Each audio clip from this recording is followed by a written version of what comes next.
This week's Torah portion is called Parashat Teruma. Jewish people in the desert, they are now asked to contribute, to give to the building of the tabernacle, this sanctuary in space where God will reside in the midst of the Jewish people. They will have God with them, traveling with them. They know that God is giving them manna from heaven and water from a rock and the clouds that protect them and the fire that they have to guide them as they travel forth. But now they're going to have this structure that they are contributing to, that they are giving to. Today and yesterday, we started the new month of Adar. This is a month where in our oral tradition, we are to increase our joy, to be more joyous in this month. And it's commensurate to the reduction in joy that we are to feel in the month of Av.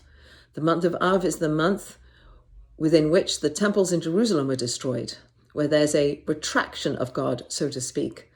So how do we increase our joy in this month of Adar? So as you know, we're coming up soon to the holiday of Purim.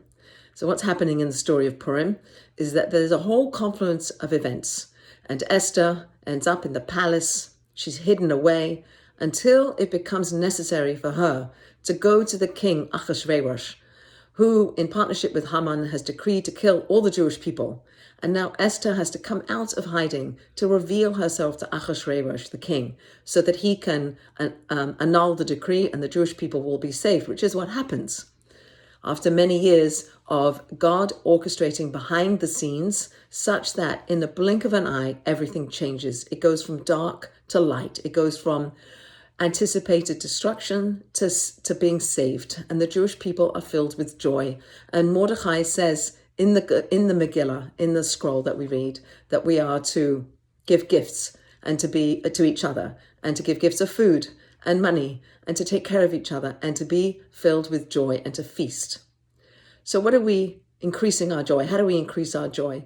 So the Jewish people were able to see that God was behind the scenes, God who is hidden, God's ways that are hidden, our soul that is hidden. There are so many things that are hidden, and yet we are asked to reveal that which is hidden, find God in everything, find God behind the scenes, access our souls and manifest ourselves, do good deeds, connect ourselves to the divine.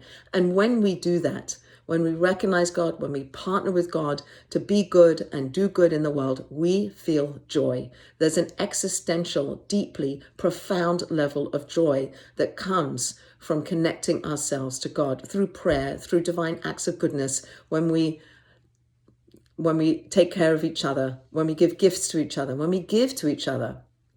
There's joy to be found. So may this month be one in which we feel connected to the divine. We partner with God to bring light into the world, and we have many opportunities to give, because those are three ways for us to increase our joy.